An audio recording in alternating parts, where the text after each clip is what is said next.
tecnología va a seguir creciendo y a tasas exponenciales. La inteligencia artificial ya en este minuto es abrumadora. 10 minutos más va a ser aún más. La innovación y testear viene con fracaso, es parte de. La innovación no es que te cae la manzana en la cabeza, es un proceso sistemático de generación de valor. ¿Cómo se innova cuando estás en un monopolio? ¿Cómo se ve eso de verdad? ¿Qué necesidad tiene alguien que tiene un monopolio en verdad de innovar? Si es que si no hace nada, sigue teniendo el mejor negocio posible. Porque tú tienes que hacer proyectos de innovación porque ahí se materializa el valor real de la innovación. En el mundo monopolio, esta innovación se radica más en los procesos. Si tuviéramos que darle ahí algún par de consejos a la gente, ¿qué es lo que va de verdad a hacer que esta gente destaque? La comunicación, la credibilidad y el conectar con los equipos, con personas, es clave. La tasa de crecimiento del país está disminuyendo, la tasa de natalidad. Cada vez hay menos mamás. Eso es una mala noticia entonces para el emprendimiento en Chile, ¿no?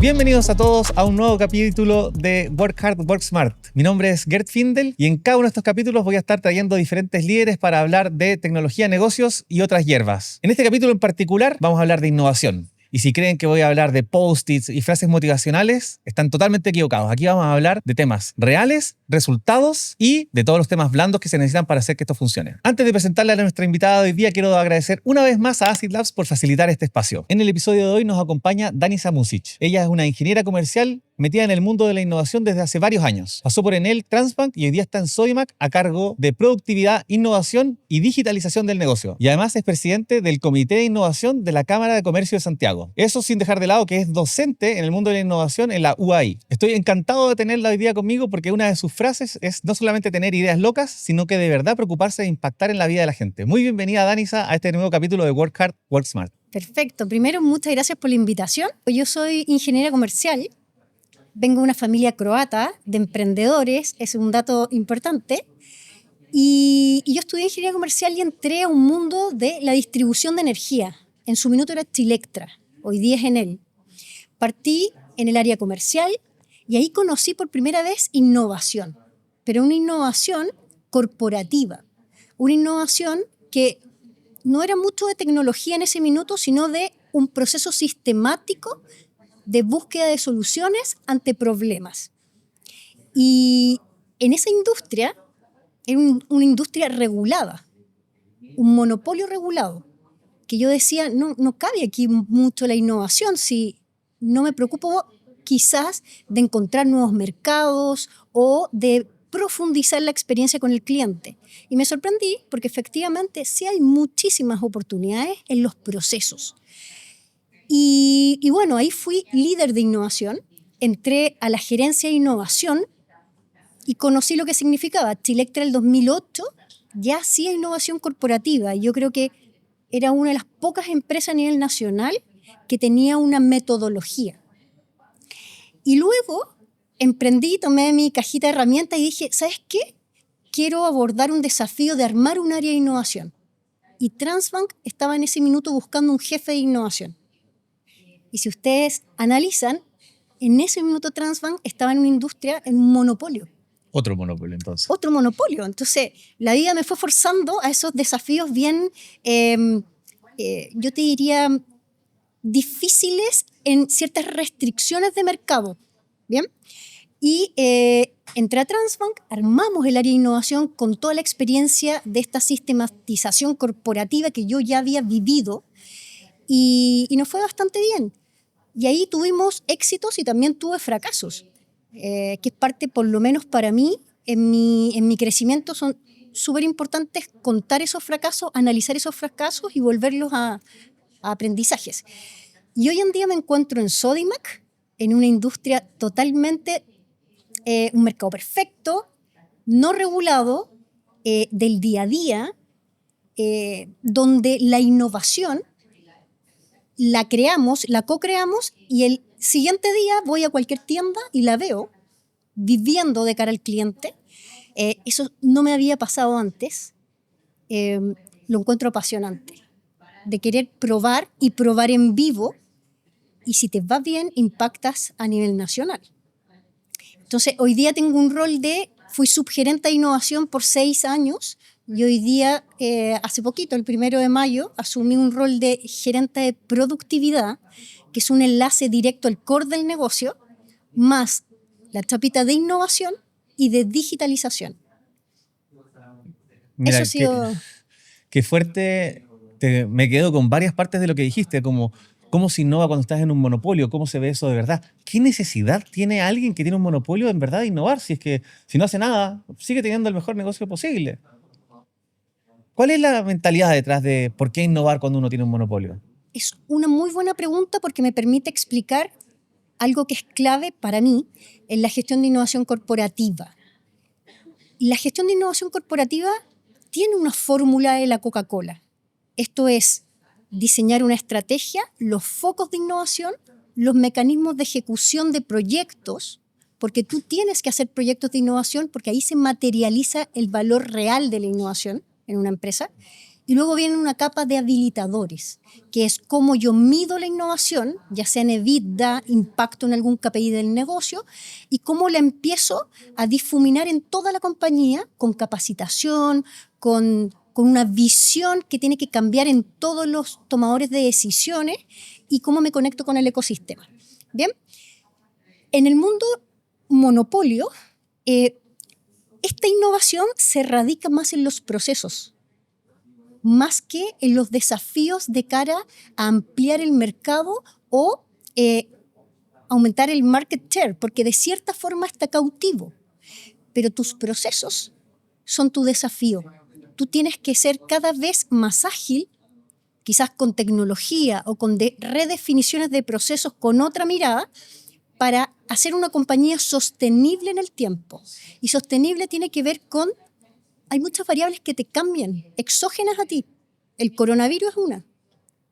Te puede cambiar las reglas del juego de tu negocio, que es un monopolio, y te puede dejar fuera.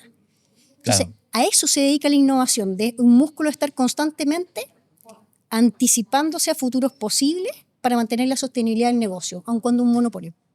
De hecho, bueno, el mejor ejemplo para que todos lo entiendan, o la gente que está metida en tecnología, en el caso de Transbank fue súper claro. Cuando se rompió el modelo y entró este modelo de 4 partes, Exacto. que quizás ya que lo puedes resumir tú qué significa el modelo de 4 partes, pero ellos creían que tenían el monopolio y ¡pum!, se acabó.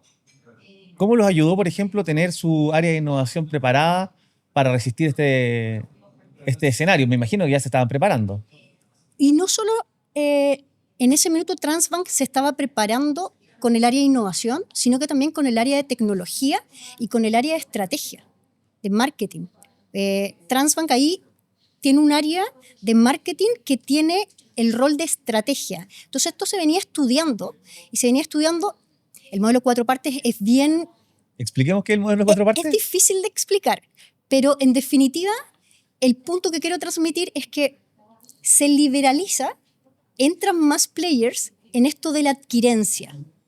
El POS o la maquinita que muchos le llaman, ahora no era solo de Transbank. Claro, la cuestión para pasar la tarjeta. Para pasar la tarjeta, sino que pudiesen participar múltiples actores para poder adquirir y hacer la transacción viable. Entonces, por eso hoy día vemos distintas maquinitas, ¿sí? Pero no solo eso, obviamente lo estoy simplificando, pero aquí, mira, un punto clave en Transbank, que Transbank es una empresa de software. Por ende, su innovación, si seguimos lo que les iba contando de la analogía de los procesos, estaba ahí. Y una de las cosas, y les voy a contar un fracaso que yo creo que tuve en Transbank desde el área de innovación, es que yo desarrollé un proceso de innovación abierta. Eso es un dolor interno compañía y salir a buscar al ecosistema emprendedor una potencial solución de una capacidad que quizás no estaba dentro de la compañía. Me equivoqué. ¿Por qué? Porque este negocio, el core del negocio, está en el corazón de la transacción. Por ende, no era fácil pasarle a un tercero el corazón del negocio. De partida, al startup le teníamos que pedir que tuviese la certificación PCI de seguridad. Eso cuesta millones y millones de pesos. Una startup no la iba a tener. Por ende, no iba a llegar una solución. O quizás llegaron soluciones, pero no las íbamos a poder conectar a la Matrix. Entonces, ahí la responsabilidad de haber definido un proceso de innovación abierta para un dolor tan particular del negocio core fue el error, en definitiva. Sí. De nuevo, como quizás no todos vienen del mundo de los pagos, entonces para que todos sepan que PCI DSS Es una certificación que asegura que estás guardando los datos de la tarjeta de crédito de forma segura y que nadie te va a robar los 16 dígitos y por eso van a poder estafar a todo el mundo. Entonces, toda la gente que toca esos datos tiene que tratarlos con mucho, mucho cuidado y hay un manual como de 400 páginas que hay que escribir, que se llama ROC, necesario para poder certificarse y decir cómo yo hago las cosas, guardo los datos, proceso los datos y me aseguro que mis ingenieros cuando tocan los datos y el código, nadie se va a robar esta cuestión. Entonces, es difícil, es pesado. Las startups no tienen eso. Totalmente. Entonces, qué bueno. De hecho, lo junto con otro de los que me quedé en tu introducción, dijiste, y con muchos fracasos, y ahora estás contando uno en particular. Lo que de repente es difícil pensar que la innovación se da sin fracaso, y de hecho tienes ahí en tu LinkedIn, me acuerdo que tienes destacado arriba, dice, gracias Sodimac por dejarme innovar, incluso con varios fracasos encima. O sea, la innovación y testear viene con fracasos, es parte de. Te iba a preguntar exactamente cuéntanos uno de esos fracasos, te me adelantaste, buenísimo.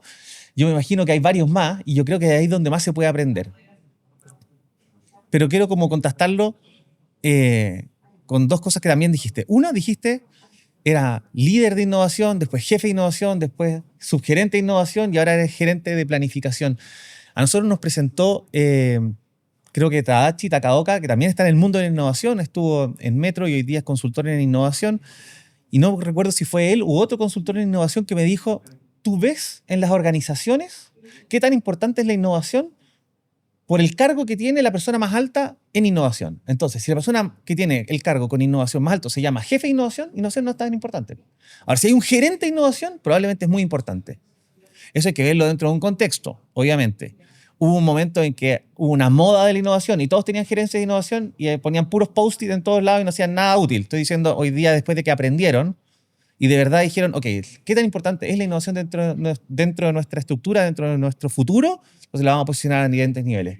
Y en verdad Sodimac es de los que ha dicho, ha visto probablemente, a punta de fracasos y algunos pocos éxitos, me imagino que es lo que paga la fiesta, han visto que en verdad la innovación es un pilar con el cual van a seguir sosteniendo el negocio. ¿Qué opinas de esto? Tú que pasaste por todos los cargos y pasaste por un montón de organizaciones. Sí, lo primero es que muy buena analogía de decir si es jefe de innovación o si es gerente de innovación. Yo creo que el impacto de innovación efectivamente hoy en las corporaciones tiene que ver con el nombre del cargo para movilizar a más masas. Eso es verdad. Las corporaciones son políticas. Son políticas, pero no necesariamente la fuerza viene por el nombre del cargo, viene por las personas. Viene por el intraemprendedor dentro de una corporación y la capacidad que tiene para empujar la barrera de lo posible. El nombre va a decantar solo, después. Pero hoy en día, si queremos hacer un diagnóstico, efectivamente te dice mucho si es gerente de innovación o jefe de innovación. Pero mira, te diré que yo que estoy hoy día en Sodimac, una linda compañía en el retail con un propósito del mejoramiento del hogar, sueños y proyectos de hogar, define el rol de gerente de productividad, innovación y digitalización. Productividad hoy día es todo lo que tiene que ver con las dotaciones de la organización completa a nivel nacional. ¿Cómo soy más productivo en los procesos de cara a que el negocio se mueva? Los vendedores, los reponedores, todos nuestros compañeros que están en tienda, que yo digo en la trinchera de cierta forma, atendiendo a los clientes, hoy día está dentro de esta visión de gerencia de innovación y digitalización. ¿Y por qué? Porque es un negocio de personas, el retail. Si tú te fijas, no es un negocio que tiene una chimenea de producción de algo. No. Entonces, el pilar principal son las personas. Puede ser hoy día que hay un pool de productos que estoy comercializando, pero el día de mañana pudiese ser otro. Y también cualquiera los puede traer. Y cualquiera los puede traer. Pero aquí es la experiencia que se entrega y es a través de las personas y efectivamente se materializa en los metros cuadrados donde se edifica una tienda. ¿Ya? Pero cada vez las tiendas a nivel de infraestructura son más simples. Lo que no es simple es administrar el principal recurso que son las personas. Entonces, si te fijas hoy día, a mi juicio, viene bien de cerca la recomendación, pero creo que es una mezcla rara entre productividad, digitalización e innovación, pero potente para el negocio. Sí. Porque lo que voy a hacer, llevo 8 días en este cargo, pero lo que voy a hacer es que mi mindset o mi estructura mental de buscar oportunidades de innovación, que es primero me desvío por el problema o la oportunidad, yo no busco tecnología, primero me desvío y entiendo bien el problema, luego empiezo a entender los famosos insights o hallazgos en estos problemas, después empiezo a definir y diseñar, ahí conecto con tecnología recién, luego co-creo, diseño el modelo de negocio, lo piloteo, prototipamos, piloteamos y si nos va bien, escalamos. Eso lo voy a llevar a productividad. Espero me vaya bien, pero creo que si uno es sistemático, va a resultar, vamos a traer valor. El punto es que cuando uno trabaja con personas, hay que ser creíble, hay que ser convincente, hay que tener una buena comunicación, porque recién ahí mueves masas para después hacer el proceso sistemático. Entonces, no le tengo susto al desafío, creo que se mezcla bien, aun cuando son naturalezas totalmente distintas. Pero creo yo que, bajo tu pregunta, hoy día puede ser el gerente de cualquier cosa y la chapita de innovación me hace mucho sentido, porque al final la innovación per se, por sí sola, tiene poca sustancia. Muchos la ven como una moda, pero si la mezclas con algo core de negocio, creo que tiene fuerza. 100% de acuerdo. Y ahí es cuando trato de aterrizar. Tenía una pauta preparada, pero claramente me van saliendo un montón de preguntas. Una es, o que me dices que da lo mismo el cargo, a veces lo que importa es las personas. ¿A qué nivel? ¿Quién es responsable de qué parte del negocio? ¿Dónde nace la innovación real? ¿En las personas? ¿En qué nivel? ¿Tú eres más partidaria de la economía, o sea, de la innovación como top-down? Es decir, se ve como desde la estrategia, dónde queremos innovar y esto va bajando como desde la estrategia y vamos buscando hacia abajo, ¿o buscas a los innovadores más bottom-up y dices, estos son innovadores, con ellos hay que buscar oportunidades donde están ellos cerca para tener casos de éxito y qué sé yo? Porque aquí ocurre un fenómeno medio social, digámoslo así. Viene la injerencia del poder del cargo versus también ganarte el liderazgo con, ya sea con motivación o con éxito. Personalmente, yo prefiero con el éxito. No soy la persona más inspiradora del mundo. Yo prefiero decir, mira, si hacemos este proyecto y nos va bien, probablemente más gente me va a acompañar en el segundo proyecto. Pero eso se contrapone con la esencia de la innovación, que es decir, tenemos que hacer cosas arriesgadas, no voy a hacer cosas obvias y fáciles, porque para eso que lo haga cualquier gerencia, si es una innovación pequeñita. Innovación está para hacer cosas más grandes. ¿Cómo se manejan estas tres cosas? Personas, poder, liderazgo desde el éxito, y cuánto riesgo tomo en la innovación. Otra muy buena pregunta, porque es difícil la receta perfecta, pero en mi experiencia, porque la he vivido, te puedo decir lo siguiente. Efectivamente, hay dos estrategias, así súper simple. O tú bajas la innovación corporativa top-down, desde el directorio, ojalá, que creo que es lo mejor, pero desde el gerente general, muy poco común. Yo creo que Tadashi está forzando a que sea así. En el directorio, por ejemplo, de Metro, que él está, y está con esa noción y empuje de innovación. Pero desde el gerente general hacia las áreas, hacia la gerencia, etc.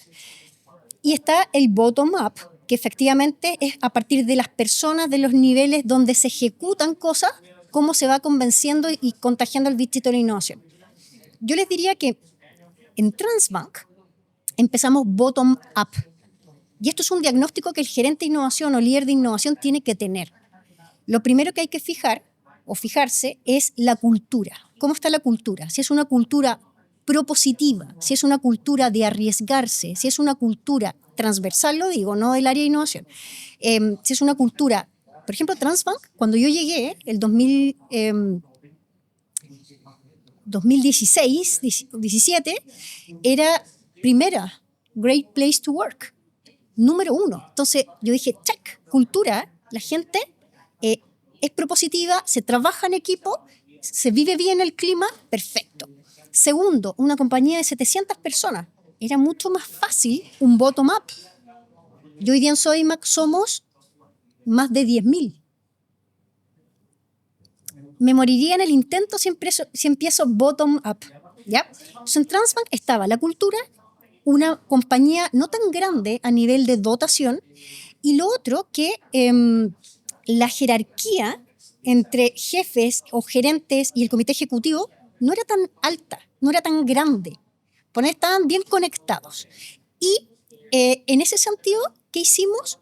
Una estrategia bottom-up de proyectos, que las áreas propusieran proyectos, pero también una pequeña bajada top-down entre alinear el comité ejecutivo en qué foco iba a estar jugando la innovación. Porque la innovación no juega en todos lados.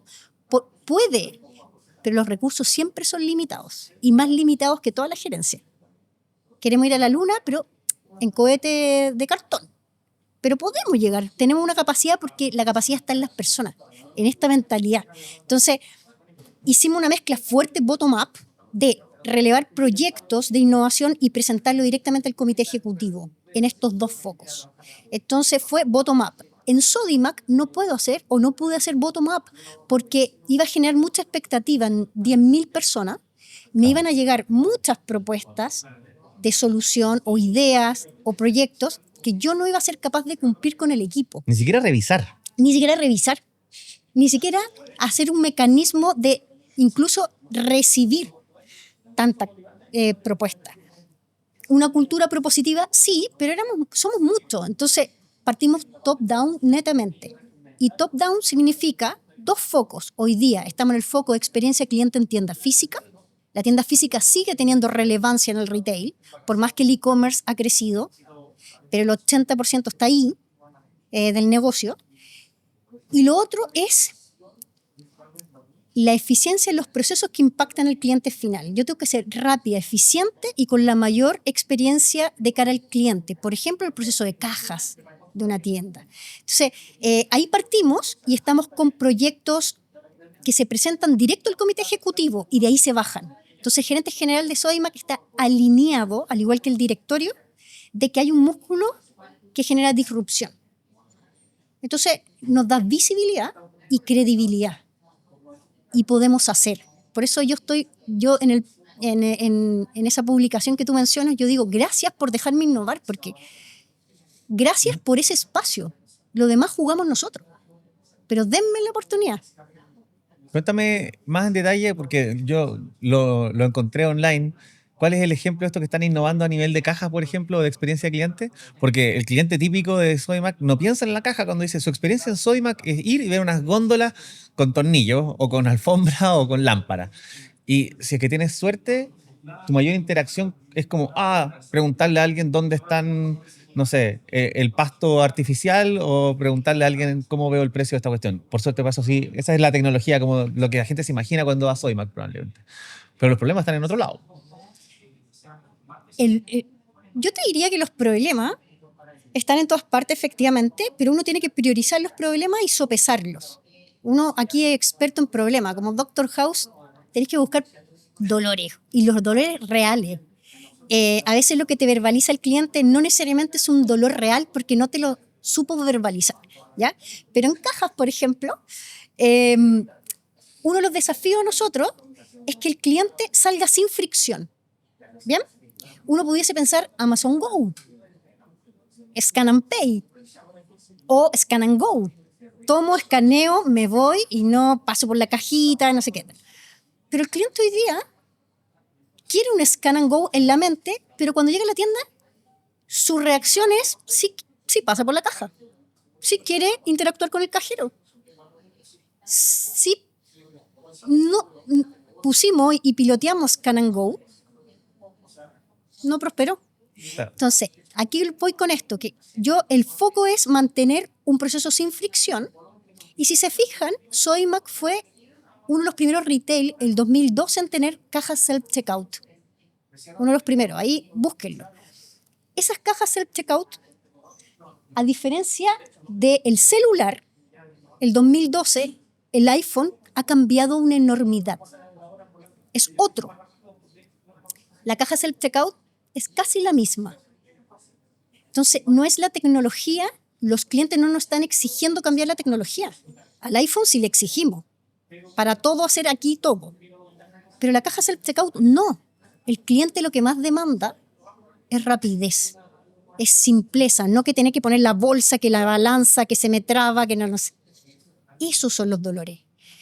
Aun cuando el cliente me verbaliza, quiero tomar algo e irme, pero no hace eso, ¿ya? Entonces nuestro foco es llevar la mayor cantidad de transacciones de Sodimac hacia el self-checkout.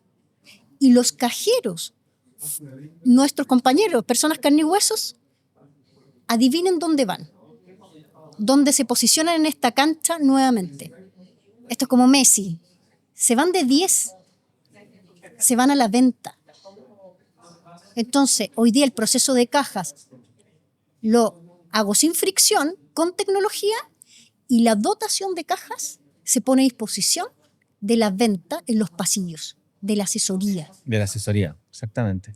Ese es el juego, Sí. ese es el valor en definitiva. Y no está el tema de que el cajero se va a quedar sin trabajo, no. Este equipo de las 11 jugadores, Bielsa lo que dice es, los pongo de delantero. Estaban en defensa en las cajas, los suplí con tecnología, ahora se ponen a creación de 10 o delanteros para meter goles. Ese es el entender bien el problema. Desde el 2012 hasta ahora, ¿cuánto ha mejorado, por ejemplo, el proceso de salida de clientes? Como para tratar de ponerle un número. Si antes se demoraban, ¿qué? ¿5 minutos en la fila? ¿10 minutos en la fila? ¿Cuánto está hoy día ese tiempo promedio de salida por persona? Hoy día el desafío es que no tengamos filas. ¿Ya? Ese es el desafío, más allá de medirlo, no. Pero nos dimos cuenta que hay variables que juegan en esto. El layout, cómo posicionas el frente de caja, cómo orquestas con el anfitrión el direccionamiento hacia el uso de cajas self-checkout. No sé si les ha pasado, pero la última caja del self-checkout nadie la usa, porque está más lejos nomás. Y uno tiende a meterse a la primera, y la primera siempre está ocupada. Entonces es un tema de lógica, reordenamiento. Entonces hoy día nuestro foco es no tener fila, y nos vamos bien ecualizando con el NPS. Nosotros tenemos una herramienta que mide la experiencia del cliente, y es ahí donde nosotros vamos recogiendo los insights o las opiniones respecto a esta rapidez y esto sin fricción. Pero más allá de reducir el tiempo, para nosotros es eliminar. Esa es la meta, pero claramente eso, hay un camino siempre, y en este camino veníamos hablando de que hay siempre errores. ¿Cuál dirías tú que es una tasa razonable de cuántos errores por cada éxito habría que tener en una... Wow. No te sabría decir, me pillaste. Pero si no te equivocaste en el proceso, aunque sea una vez, Significa que no estás arriesgando. Preocúpate. Por supuesto. Sí. En emprendimiento hay una frase célebre que dice como, si tu MVP no te da un poco de vergüenza, entonces saliste demasiado tarde. Tal cual. Me imagino que en innovación tiene que haber una tasa de algo saludable, porque también va a depender de la cultura. Si es que es más aversa al riesgo, 2, 3, 4 errores seguidos, y después al gerente de innovación que tiene que equivocarse y le cortan la cabeza. No tiene mucho... Es que ahí hay un mal entendimiento de lo que es la gerencia o área de innovación. Si te cortan la cabeza. Claro. Tú en este rol... Pero pasó. Sí, totalmente. Hay un mal entendimiento ahí. A mí me duele la guata, el estómago, todos los días. Esto no es fácil. O sea, uno cree que innovación es los talleres, que ir a los summits de tecnología. No, es estar generando oxígeno para la siguiente semana. Y es tal cual lo hacen los emprendedores. Es generar caja todas las semanas para seguir teniendo tiempo de desarrollar esta propuesta de valor que te estás viviendo, tecnológica o no tecnológica. Entonces, es lo mismo. Yo soy una intraemprendedora en una corporación. Y además de eso, es como el típico ejemplo para mí es la gerencia de un banco comercial y la gerencia de riesgo, que riesgo siempre pone los frenos. Los enemigos, por lo menos en caricaturizado, de la innovación siempre son, por lo menos en términos corporativos, finanzas, que no quiere financiar experimentos raros, a menos que tengan un presupuesto antes y es como, ya firmo el cheque una vez al año y ojalá no me vengas a pedir plata nunca más, porque no Sí, quieren estirar la billetera, especialmente en los últimos años que tuvimos una estrechez económica importante en el retail. Y los otros enemigos son TI. Siendo que yo soy TI, las startups parten con ventaja porque no hay nada que arreglar. Es como partamos desde cero. Hay que innovar. Fácil, no hay nada que cambiar. Pero el retail viene con sistemas que son de los 2000, de los 90, de los 80. Compraron un montón de empresas, se integraron con el grupo Falabella en el camino, hicieron cosas. Y ahora que dices, ya, vamos a innovar, vamos a cambiar las cajas, sí, porque hay que integrarlo con toda la otra maquinaria tecnológica para que esta cuestión siga funcionando al volumen que tiene Sodimac. Entonces, total. dice, sí, tengo una idea, vamos a cambiar esto. Pero los de TI dicen, a dolor de guata. ¿Quién es hoy en día, el que sigue más fuerte? Uy, eh, No hablemos de Soymac, hablemos de Transbank. no, pero Para no mira, hacerse. no, tranquilo. Lo que te quiero transmitir antes, eso sí, es que me gusta mucho esta metáfora o analogía, no sé cómo llamarlo, pero nosotros en Sodimac, con la innovación, nos hemos ido transformando de un buque, como el Titanic, a un portaavión. ¿Y qué diferencia tiene un buque de un portaavión? Que el portaavión se posa en los jets. Yo nunca voy a dejar de ser un buque pesado como compañía. Y efectivamente tenemos sistemas legados que no conversan, obsoletos, una arquitectura sistémica que hoy día te Pesado. limita. Efectivamente, te limita. Y hay que transitar a aquello de ser un no nativo digital, pero sí mucho más como las zapatillas, ya que traje en Chilectra, estas zapatillas que tú enchufas cosas, aquí veo una, tienen que ser capaces los startups y estos jets que te digo, posarse en este portaavión. Entonces hoy día aparece esta arquitectura de APIs o incluso pasarle una base de datos a un emprendedor para que nos pueda proponer algo. Eso, hemos ido caminando en eso, porque tú caminas con cambios legales. Esta norma PCI que hablábamos de Transbank en algún minuto, tenemos otro tipo, las boletas de garantía a los startups de 500 millones de pesos. No tiene sentido. No tiene ningún sentido. Eso también hay que caminar con el área legal, que lo hemos ido manejando, y por eso hoy día considero que Sodimac es un portaavión, porque el área legal ya ha bajado esas barreras, o nos hemos reinventado, mejor dicho. El área de TI está trabajando en esta desacople de los sistemas legados para ser un poquito más ágil en esta arquitectura modular, pero una transición. Y desde el área de finanzas, efectivamente, un capital de riesgo, particularmente para probar. Y probar con un riesgo alto, pero que si te va bien exponencial. No es incremental, es exponencial. Entonces, esto es una transición que yo creo que nunca va a acabar. Pero si te vuelves de buque a portaavión, vas en el camino correcto. ¿Y cómo ha afectado o cómo te ha ayudado, por ejemplo, tu experiencia presidiendo el Comité de Innovación de la Cámara de Comercio de Santiago? Porque me imagino que ahí tienes que aunar visiones aún menos alineadas que las que tiene Soymac, que hay más alineamiento. Partes con una tarea mucho más difícil entre compañías, con diferentes objetivos, con diferentes contextos, ¿cierto? Me Sí. hablabas también de que hiciste innovación abierta, más difícil todavía, con startups. ¿Cómo se aterriza esto? ¿Y cómo te ha ayudado en tu trabajo en Sodimac, por ejemplo, estar en estas otras dos tipos o en la docencia también? ¿Cómo aporta? Sí. Mira, el rol que yo tengo en la Cámara de Comercio de Santiago es presidenta del Comité de Innovación. La Cámara de Comercio de Santiago tiene muchos comités, más de 15 comités, con distintas temáticas, de e-commerce, de compliance, pymes, innovación en este caso, sostenibilidad también.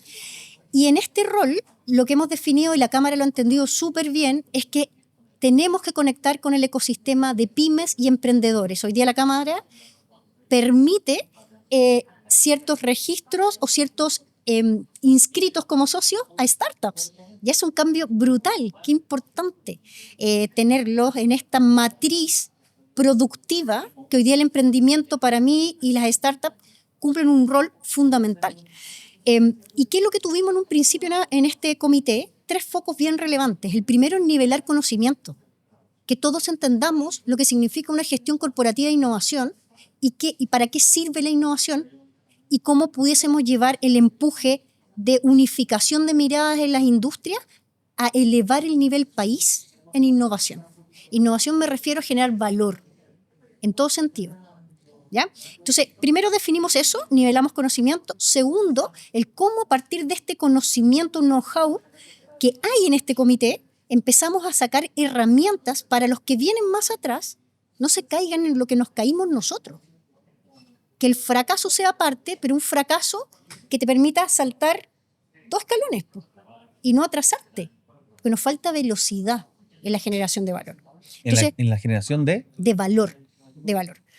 Y el tercer foco era un posicionamiento del comité para permitir con ese posicionamiento que llegaran varias industrias hoy día al comité y estuviésemos en la mesa conversando.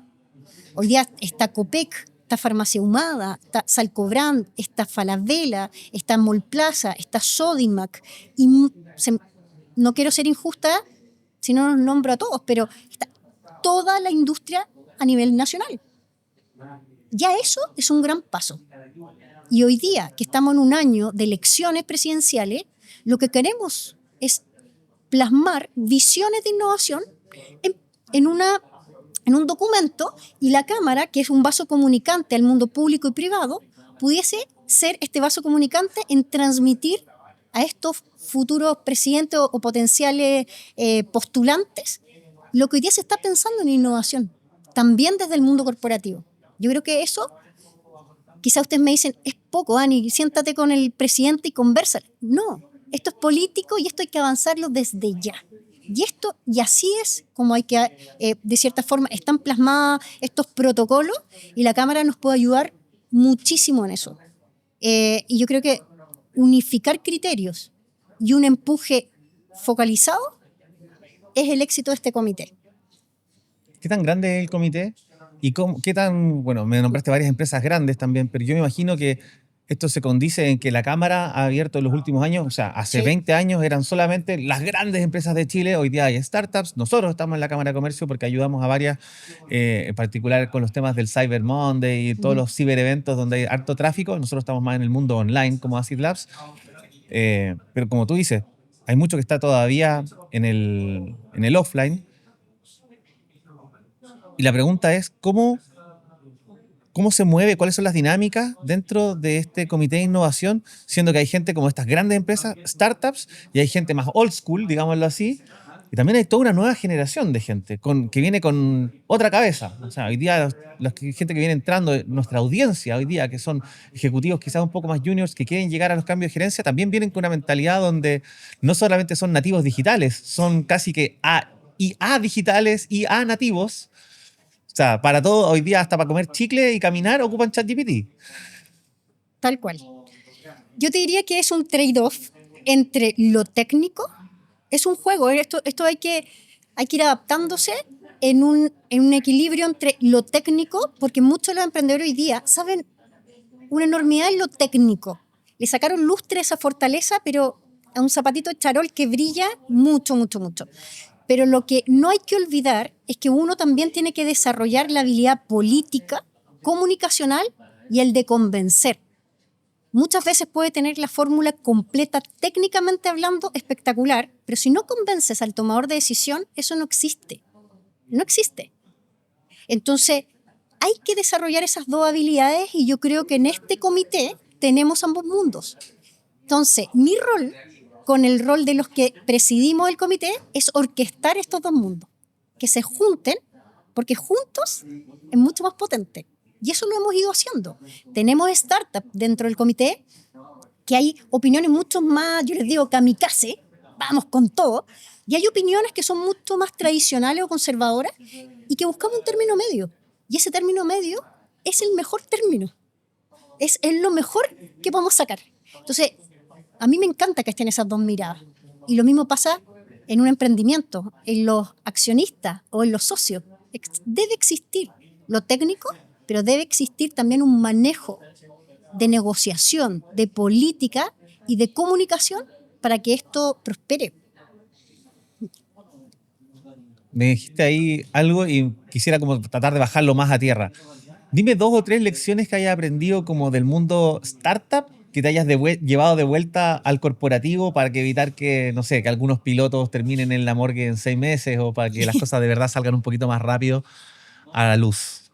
Mira, les voy a contar una anécdota. Yo el 2014 llevé a un emprendedor, Francisco Troncoso, es un súper emprendedor chileno que tenía un emprendimiento que se llamaba One Buy. ¿Ya? Llegó a Chilectra para pagar la cuenta en el 2014 a través de Twitter. Me acuerdo, la cuenta de la luz. me acuerdo, ¿Te me acuerdo. acuerdas?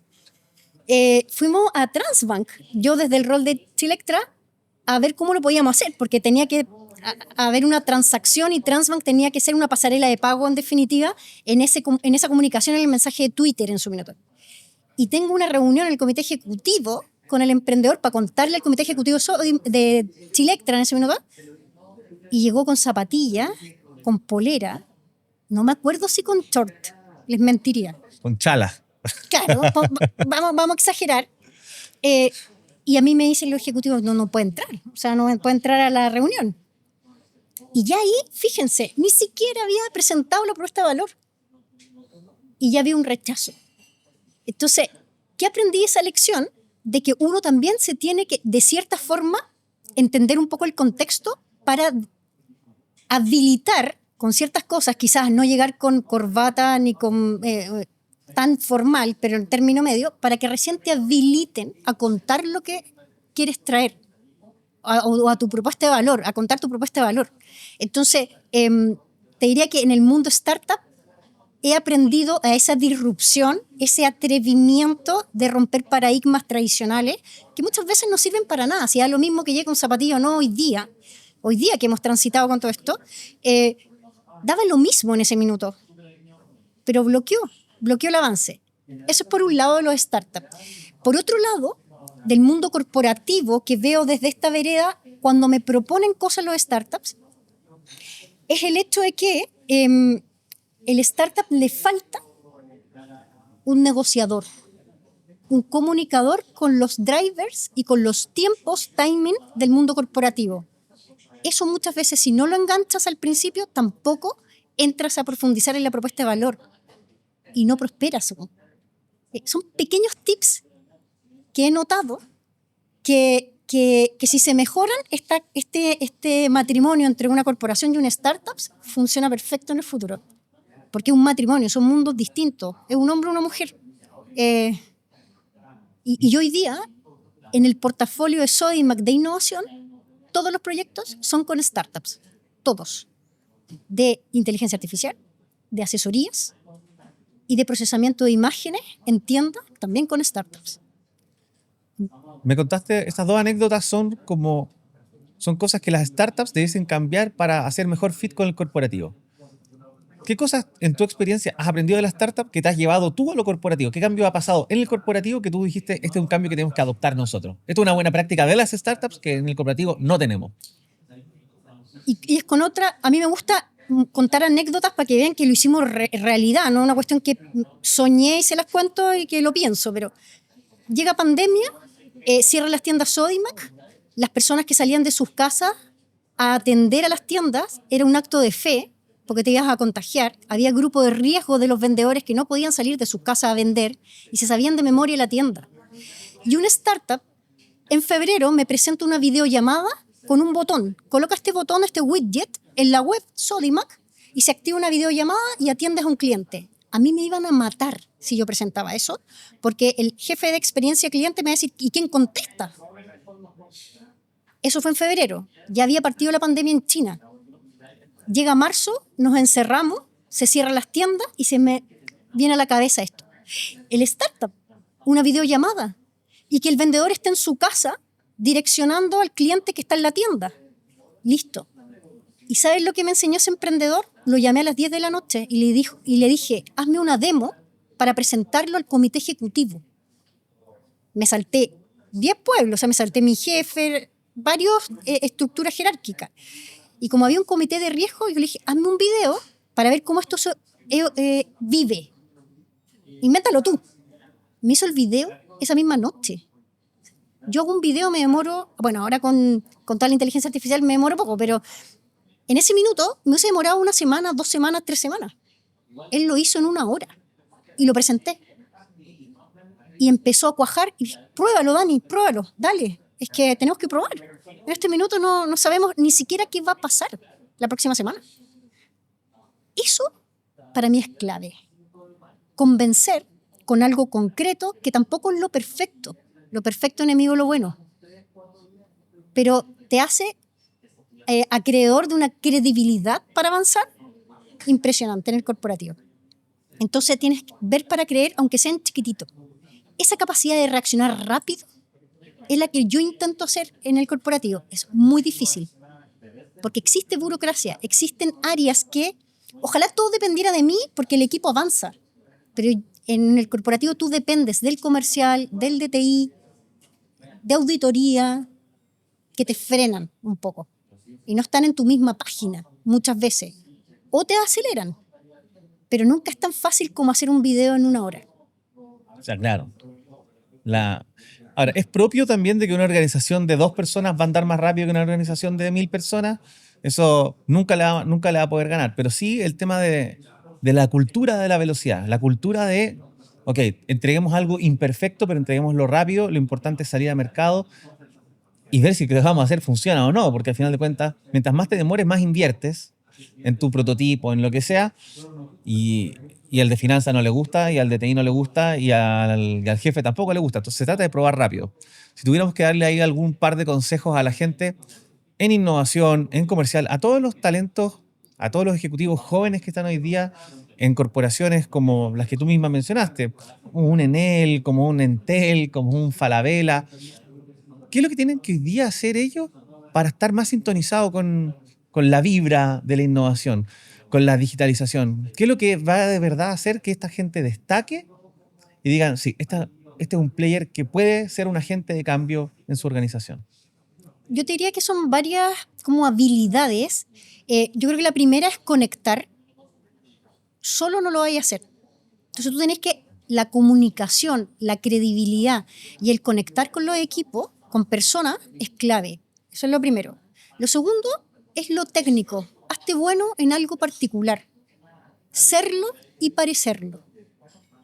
O sea, está bien, Profundiza en eso. está bien serlo. Puedo manejar perfectamente ChatGPT, pero parécelo también. Y el parecerlo es cómo lo uso en función de ayudar al otro.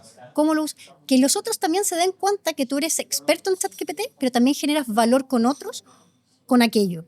Entonces, es una mezcla de serlo y parecerlo en una expertise. No somos buenos para todo. Que seamos buenos para algo, pero bien buenos, es súper importante.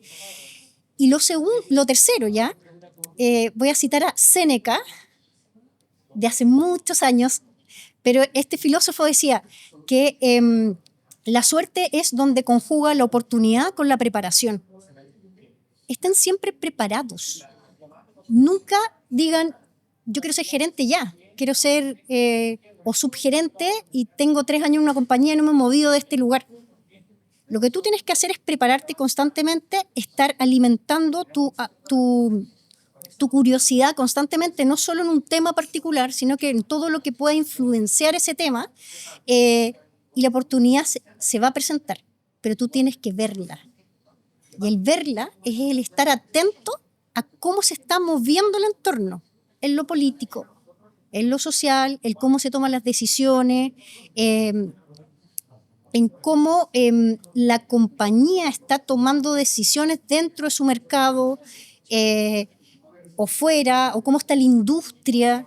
Entonces, es mantener las antenitas bien puestas en un contexto mucho más amplio que el que uno cree, que el que está en un área particular, específica. Y lo otro, empatía. Yo soy gemela, yo tengo una gemela, y yo no sé qué es vivir de uno o pensar de uno, porque nací de a dos, yo siempre pensando en otro.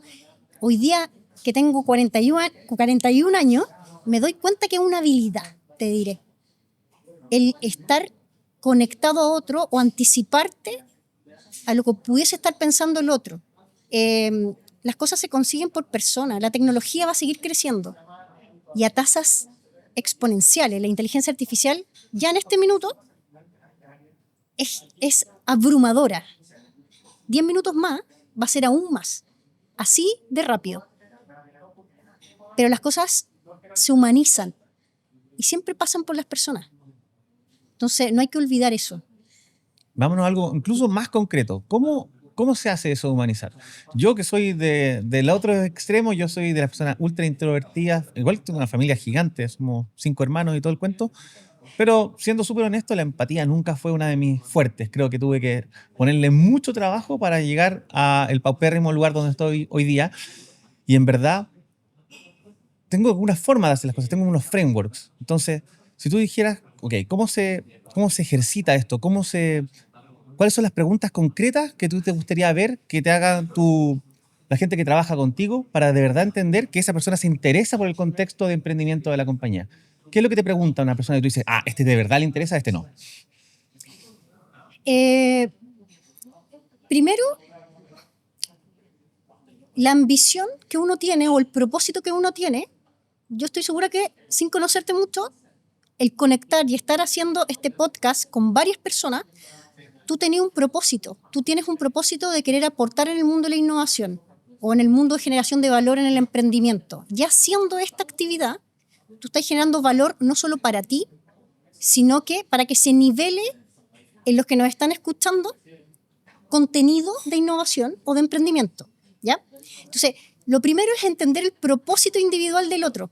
Si es muy autorreferente o individualista, a la larga no te va a servir, ¿ya? Entonces, una de las primeras preguntas que yo digo es, ¿has viajado? Cuando tú viajas, yo he ido a Croacia, yo no soy croata, o sea, yo no hablo croata, pero vengo de una familia croata. Yo me fui a Croacia, no sabía ni lo que me hablaban, pero eso te fuerza a relacionarte. ¿Cómo? Ingéniatela. Entonces, mi primera pregunta es, ¿has viajado? ¿Has estado en una situación donde no controles casi nada? Si lo has vivido, empezáis a hacer... tú ya dices, esta persona tiene habilidades más allá de lo habitual, lo tradicional, del hola, chao, sí, ya, dame tu teléfono, te contacto por WhatsApp, lo habitual. Conectáis de otra forma. Y eso, para mí, es fundamental en las organizaciones, independiente del tema, o sea, independiente si estáis en la gerencia de comercial, de TI o lo que sea. Ya esa habilidad de viajar y de tener como enfrentarte a situaciones que te complican, para mí es clave. Y lo segundo, ¿haces deporte? Wow. Y ahí el deporte puede ser colectivo, puede ser individual. A mí me gusta mucho el fútbol. Siempre me ha gustado el fútbol. Y me gusta ver fútbol de todos los países. Y siempre me dicen, tú eres mujer, ¿y por qué no puedo ver fútbol? Yo jugué fútbol, soy del Colo-Colo y jugué por la Chile en la universidad. No te encasilles en cosas. Entonces, para mí no estoy siendo patrón de nadie, pero me ha resultado en indagar en las personas ese tipo de cosas. Y si las tienen, creo que lo demás se aprende. Para mí, del contenido que yo armo, uno de los pilares fundamentales es el deporte. Y es que yo lo veo como desde dos lados. Uno, porque el deporte te obliga como a una disciplina contigo mismo, a un compromiso a veces con un equipo o con una meta de largo plazo. Entonces es compromiso, es disciplina, es de verdad sufrir en el corto plazo para lograr un objetivo de largo plazo. Simboliza un montón de cosas para mí, pero tú me lo contáis hoy día desde otra perspectiva, como la perspectiva de la empatía, la perspectiva de no encasillarse. Es como otra mirada totalmente diferente. Sí. Me quedo con eso, lo voy a reflexionar para mí. Yo, a la pregunta que te estaba haciendo, es como, ¿cómo te das cuenta si es que alguien es más o menos colaborativo o te va a servir más o menos para el mundo de innovación? Porque, por ejemplo, una pregunta que me gusta hacer a mí, yo les pregunto, ok, ¿cuál es el último libro que leíste? ¿Cómo aplicaste algo de ese libro? O les pregunto algo del estilo, me encantaría a mí que alguien que trabaja para mí me pregunte. Y ahí yo digo, esta persona es alguien que yo quiero conservar. Si alguien me llega a preguntar como, ¿qué tengo que hacer para ayudarte con tus objetivos? O cuál objetivo de este trimestre está fallando y yo te puedo ayudar desde mi posición, que quizás no tengo toda la visibilidad. Ahí yo digo, chuta, a este gallo le interesa también ayudarme a mí, no solamente este individualismo. Yo digo, me encantaría que pasara esto, porque a mí como líder me toca hacer eso hacia abajo, Sí. pero me encantaría también poder yo decirle eso a mi jefe, y ahí mi jefe me va a valorar más, ¿cierto? Y yo creo que hay un montón de tips y yo creo que no hay nadie mejor que alguien que venga de la innovación que te das cuenta, chuta, mira, cuando hablo con alguien de comercial y solamente está preocupado de sus números, claramente no va a ser un gran partner en la innovación. ¿Cómo te das cuenta de alguien en otro lado, en finanzas, en tecnología, en la operación, de que tú dices, este va a ser un partner? Mira, lo primero, si hay un partner, le pregunto, ¿qué equipo de fútbol te gusta? ¿Haces deporte? No sé. Indago el deporte e indago si ha viajado. Pero cuando quiero, por ejemplo, la última contratación del equipo, la jefa de innovación, yo en el proceso a los últimos candidatos les pasé un caso. Y es un caso que no tiene solución. Es un caso que no espero solución. Te vas a China, por inventarles algo, no es el mismo caso. Te vas a China y necesito que en 3 semanas tú tengas un negocio armado en China. No sabe chino, no conoce las redes, es un país complejo y en 3 semanas necesito que hagas un negocio que te permita subsistir. Yo creo que casi es imposible esa cuestión. Pero a mí lo que me interesa es el desarrollo de la propuesta. No el fin, el proceso que me lo explique. Y ahí te das cuenta cómo piensa, cómo conecta. E incluso te das cuenta si bota el pañuelo y dice no puedo. Que también es válida la respuesta. Sí. Pero al final uno entiende ahí cómo la persona es capaz de conectar, de poner en la juguera tanto condimento que pudiese llevarlo a salir de esa posición complicada. Ya con eso es un gran avance. O lo otro, póngase una pechera, Sodimac, vamos a la tienda. Hay que explicar eso también. La pechera es En Sodimac, incluso en el edificio corporativo, todo el mundo ocupa una pechera, como si estuviese atendiendo en la tienda. Exactamente. ¿Por qué? Es un símbolo. Para mí, es la polera de la selección chilena de fútbol. Entonces, para mí es un símbolo, y para muchos es un símbolo de pertenencia. De pertenencia a una compañía que estés en la posición que estés, tienes que hacer que la compañía sea sostenible en el tiempo o que gane el partido.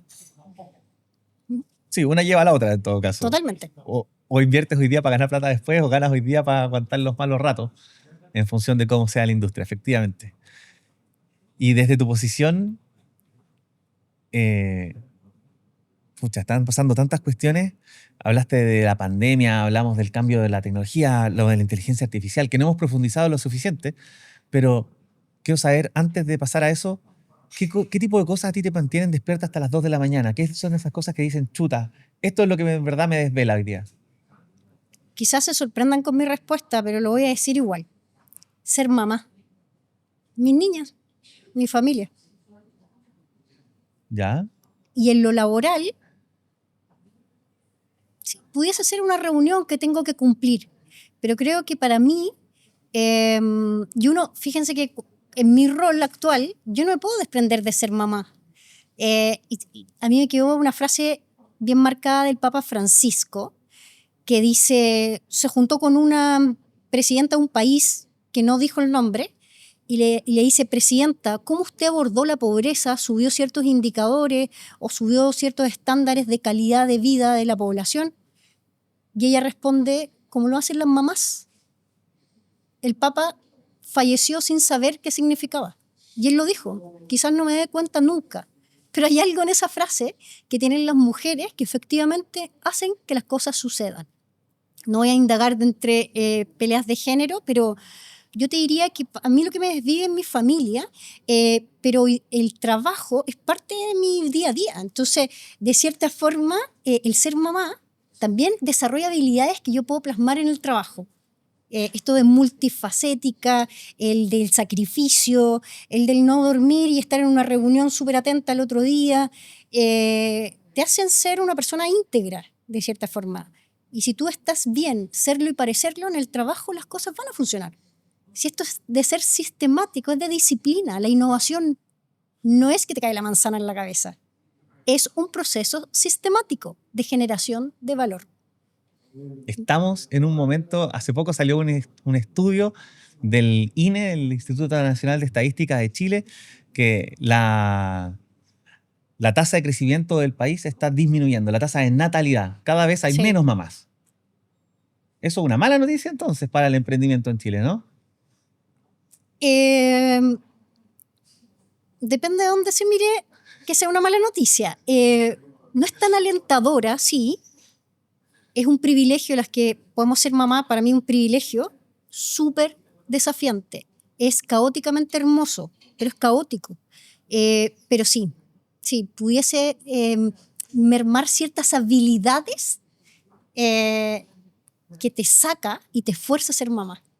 No, en verdad, me gustaría después lo podemos conversar con un café mucho más largo porque yo creo que nunca vamos a poder terminar de entender los que no lo somos. Me voy a quedar ahí también con esa pregunta, lo vamos a conversar. Tenemos que cubrir todavía una pauta. Sí o sí, esto está dirigido al tema de la tecnología. Hay una pregunta que es insaltable, que es cómo está afectando el tema de la inteligencia artificial hoy día. Necesito que me cuentes cómo lo ves, qué es lo que te apasiona hoy día de la inteligencia artificial, dónde ves oportunidades reales en la industria donde se desarrolla Sodimac o en otra. ¿Qué es lo que te va a llamar más la atención? Algo práctico, algo de verdad concreto.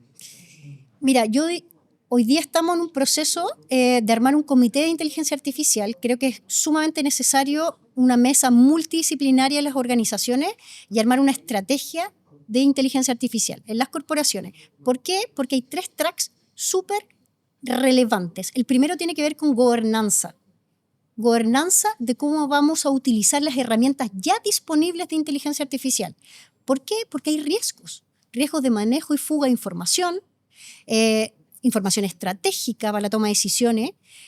Por más que uno tenga potencialidades con ChatGPT, con Copilot, por ejemplo, si yo no tengo una arquitectura que resguarde el flujo de información, pudiese estar mermando la sostenibilidad del negocio.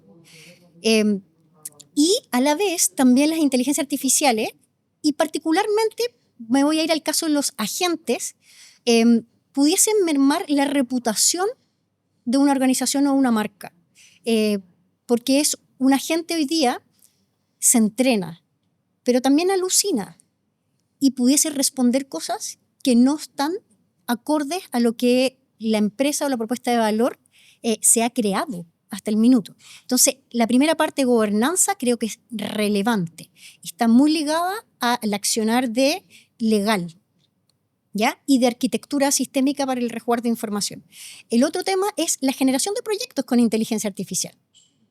Y ahí es clave que la gerencia de TI tenga una arquitectura disponible, se arme una arquitectura que pudiese permitirte una flexibilidad de todas estas herramientas que van a surgir y siguen surgiendo a pasos agigantados, que no necesariamente la organización tiene que desarrollar la habilidad de crear aplicaciones, etc. Nos vamos a conectar a un ecosistema que ya partió y que todos los días aparecen nuevas oportunidades. Entonces ahí el área de TI es muy fuerte en poder organizar la arquitectura sistémica para que se empiecen a montar proyectos. Y el tercer ámbito tiene que ver con la estrategia. ¿Hacia dónde vamos con esto?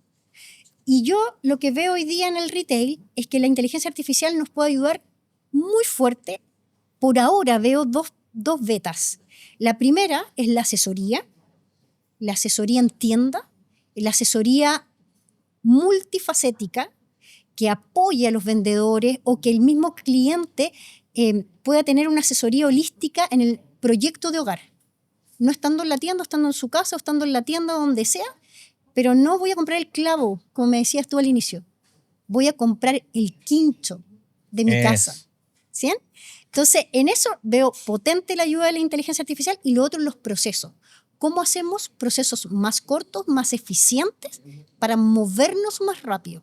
Procesos me refiero desde manualidades en pagos, facturas, hasta procesos de recepción de mercadería, orquestación de ciertos KPIs de negocio que tienen que acelerarse para anticiparnos al mercado. para no entrar tanto en el detalle, pero sí en procesos para automatizar. Y lo que es la asesoría, por lo que veo ahora en el retail, la inteligencia artificial está perfectamente entrando y ya tenemos varios proyectos en esa línea. ¿Alguno que se pueda contar? Sí, tenemos dos. Uno que se llama Laura, que es nuestra asesora virtual o agente, que la pueden encontrar en sodimac.cl, en la página, y te ayuda. Es montada en ChatGPT y puedes conversar con ella y armar tu quinto. No ir a comprar el clavo, armar tu quinto. Y lo segundo, nosotros estamos con un startup argentino, Sumatu.id. Estamos entendiendo, porque en el .com nosotros sabemos si Danisa se metió a la página de muebles y si llenó el carrito con ciertos productos, porque está todo tagueado, pero en la tienda física, si Danisa entró y sale sin comprar, nosotros no nos enteramos que entró. Y no puedo ofrecerle nada, no me puedo anticipar, no puedo saber nada de ella. Con procesamiento de imágenes podemos empezar a entender cómo se mueven las masas de tráfico de gente en la tienda, cuánto tiempo de permanencia tiene un cliente en la tienda. ¿Anónimo o ya con Anónimo por ahora, y rigiéndonos por todo lo que conlleva la norma y la administración de datos personales. Sí, el tema de data privada y compliance es todo un tema. Sí, un temor. Tenemos que ir cerrando, pero en la última sección siempre tenemos como un par de preguntas rápidas para que me dejes como tus ideas, de verdad lo que te sale de la cabeza. La primera que todo es, ¿cuál es la próxima industria que tú crees que la IA va a revolucionar completamente, que no sea el retail? A mí me encantaría que fuese la salud. ¿Ok? Esto de que una trazabilidad individual de nosotros, que sea un perfil de cada uno de las personas y que la tenga el Hospital X, el CEFAM X, la Clínica X, y que a nosotros nos estudien individualmente y nos proyecten ciertas cosas, con el fin de tener una vida mucho más llevadera. ¿Como la ficha única? Como la ficha única, sí. Me encantaría que fuese así en la salud. Yo sé que en la salud ha ido avanzando también con algunos temas, pero la que está revolucionando en temas de inteligencia artificial,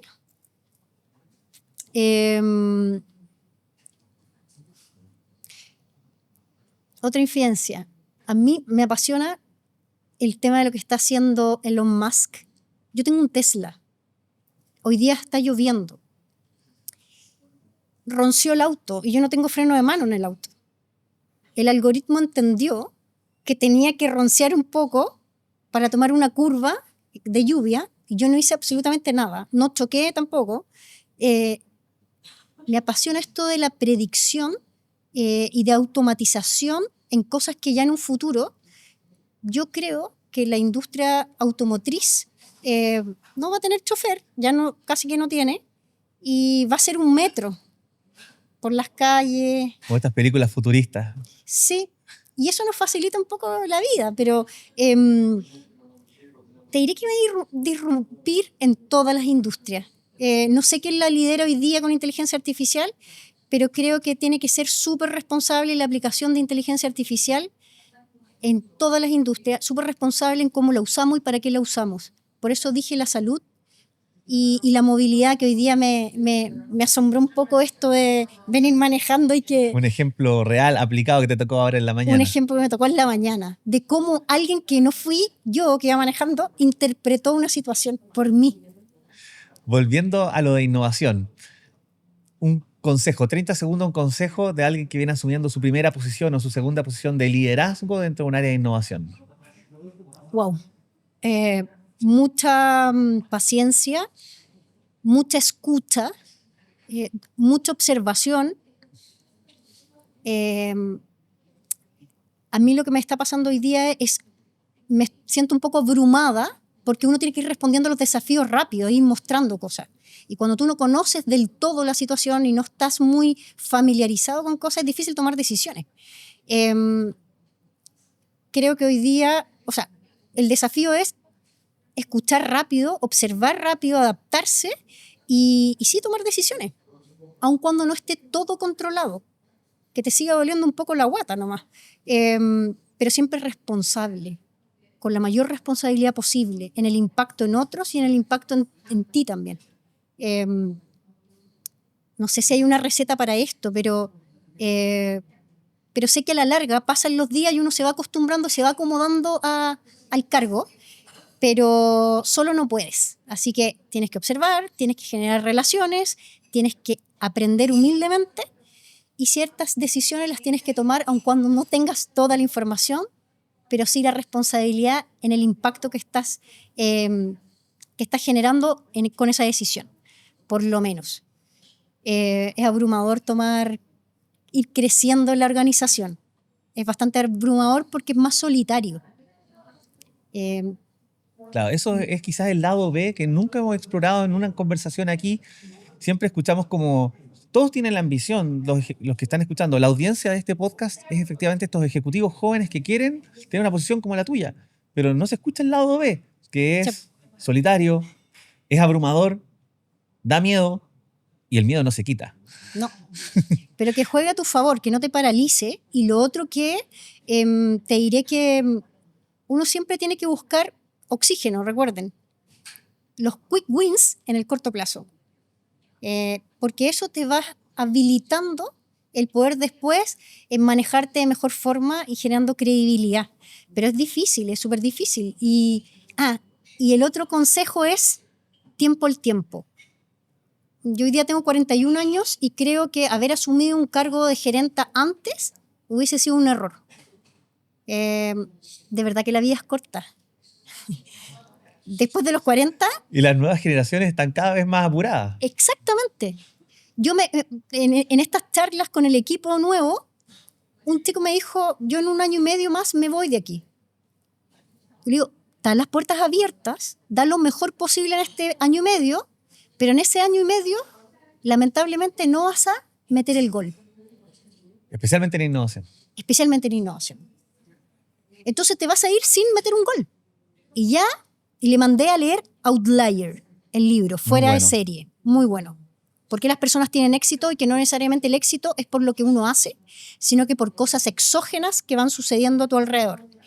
Y ya me dijo, quizás no es 1 año y medio que me voy a quedar. Voy por los 2. Pero es verdad, paciencia. La suerte, como les dije, oportunidad con la preparación, sí sucede. Pero muchas veces uno cree estar preparado y no está preparado. No se anticipen. Tiempo al tiempo. Preocúpense cuando tengan 50 años y siguen siendo analistas en una organización. Ya eso es preocupante, porque hay que seguir impactando en otros niveles. Pero no se aceleren, no se desesperen. Buenísimo. Antes del cierre, la última pregunta siempre es, ¿necesitamos a alguien que nos recomiendes para un próximo episodio del podcast que tú creas que tenga historias interesantes y que pueda aportarle a la audiencia? La gerenta de innovación y digitalización de Clínica Alemana, Loreto. Pudiese ser una entrevistada que en un mundo de médicos no tan tecnológico, ella ha sorteado varias trabas que le ha permitido desarrollar y digitalizar lo que es la salud, sobre todo con lo que empujó el coronavirus.